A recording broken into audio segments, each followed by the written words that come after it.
Hello, ghouls and ghoulies. Welcome to Scary and Bizarre Short Stories. I'm your host, Larry Lee Roten. Today's story is really frightening. The events I'm about to tell you actually happened to a hunter. I just might have been that hunter. It's possible. It's an unbelievable story, but things like this do happen. I hope you enjoy this scary tale. It's called The Old Barn. I stared at the old barn. This once proud structure is now a mere shadow of its former self, standing in a field overrun by nature. The years have not been kind to it. It was obvious by the peeling paint, the rusted roof, and the decaying wood. It stands alone, a solitary figure in a desolated landscape.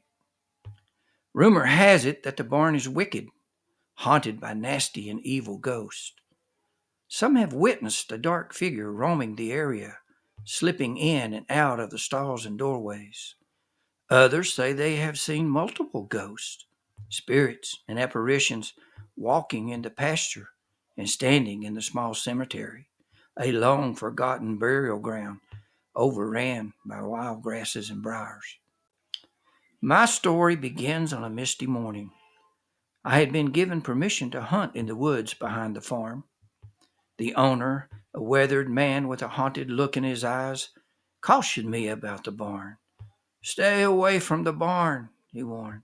"There's something sinister there, something that should not be disturbed."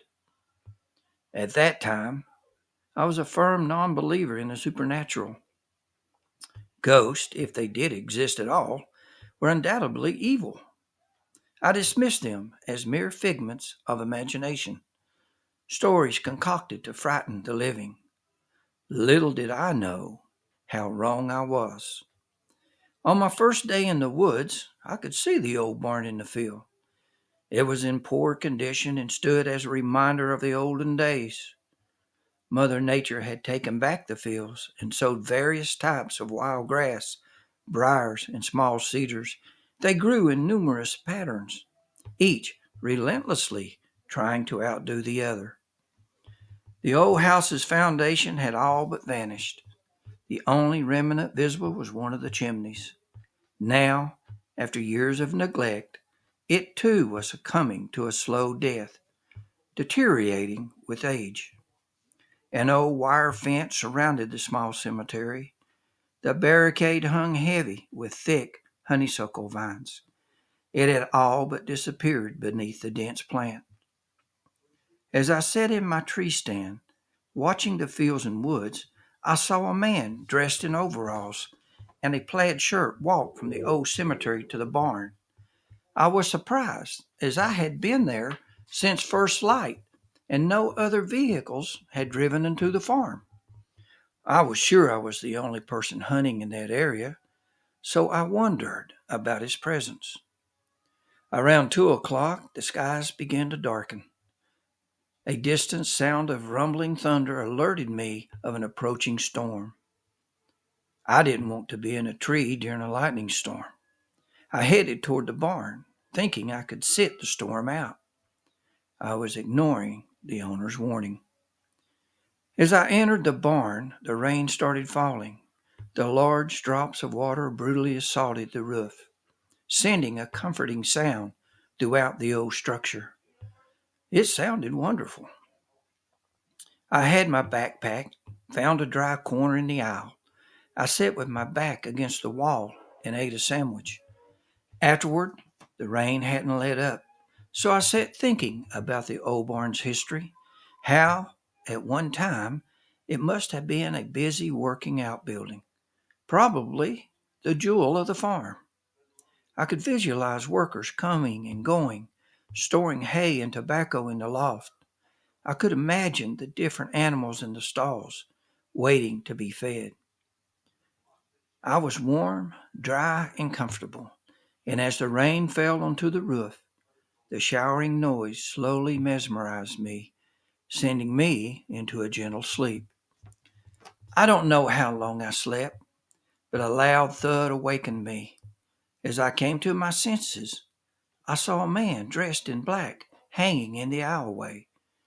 His face was covered with dark hood tucked tightly beneath the rope. One end of the rope was tied to a beam in the loft, and the other was around his neck. He had jumped from the hayloft, hanging himself.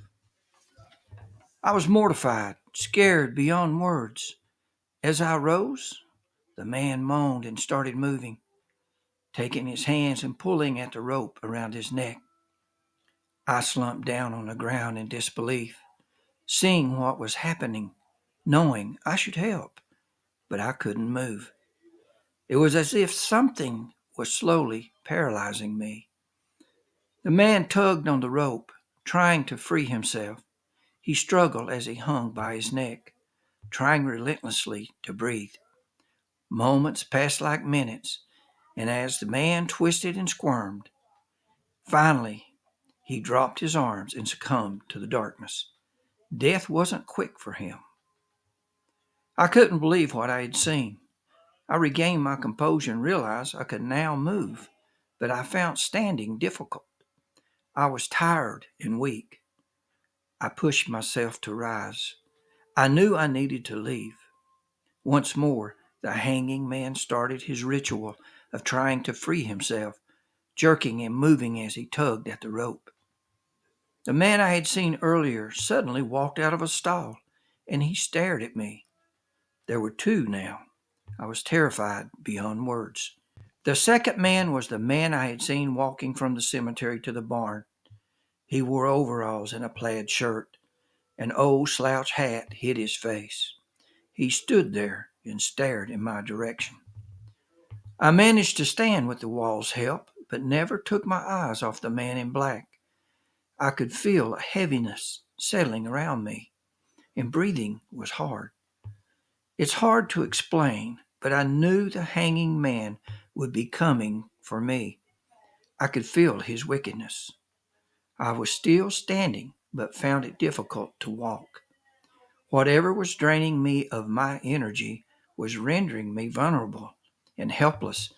I felt so weak. The man in the plaid shirt continued to stare at me. I felt somewhat relieved. It was as if he was fighting off the evil in the barn. However, I felt as if I couldn't escape. The man in the plaid shirt stood in the aisleway, and the other man was still hanging by the rope. I didn't know what to do as I was becoming weaker. I was standing, but barely able to move. The hanging man started moving once more. He raised his arms and tried to release the rope from his neck, but it was useless, and once more he discontinued his efforts. The man in the aisleway glanced up at the man and then back toward me. He spoke in a raspy but clear voice. "If you want to leave, leave now. He will eventually free himself. When he does, he'll take you to a dark and evil place." I was weak, but I knew I had to escape. I grabbed my gear and managed to exit the barn. As I stepped into the light, I heard a loud scream echo from the barn. I headed toward my vehicle. As I reached my vehicle, I was soaked to the bone. As the rain hadn't let up, I threw my gear into the truck and headed for home. The moment I left the barn, my strength began to return, and the heaviness left as soon as I stepped into the light. That evening, I called the man who had permitted me to hunt the property. I told him what happened. He tried to explain. "I don't know what evil dwells in that old barn and how it came to be there, but it's dangerous. Several people have witnessed the same sight, one man being hung while another ensures he stays that way. Others have heard the same warning, alerting them to leave before the hanged man escapes his noose." He paused and added, "That's an evil place, and something terrible must have happened there. I, too, have seen these spirits and felt the evil they possess. That's why I never went back there. Hopefully, the old barn will rot to the ground one day, and the wickedness that dwells there will be gone." I assured the man I wouldn't go back. It was the most frightening experience of my life. He softly said, "You should have listened to me and not gone near that old barn. However, I'm glad you're safe." 3 weeks later, 3 hunters disappeared while hunting in that area. Their gear was discovered in the barn, but their bodies were never located. I can only assume the man in black had released himself and taken them to a dark and evil place. I hope you enjoyed this scary and bizarre short story. I will tell you, after spending time in that old barn, I don't hunt anymore. Instead, I stay home and write short stories about scary and bizarre things. I found it to be much safer. Please keep checking this channel. I have many more tales to share. Please subscribe to my channel and give me a thumbs up. I would appreciate you doing that. Thank you.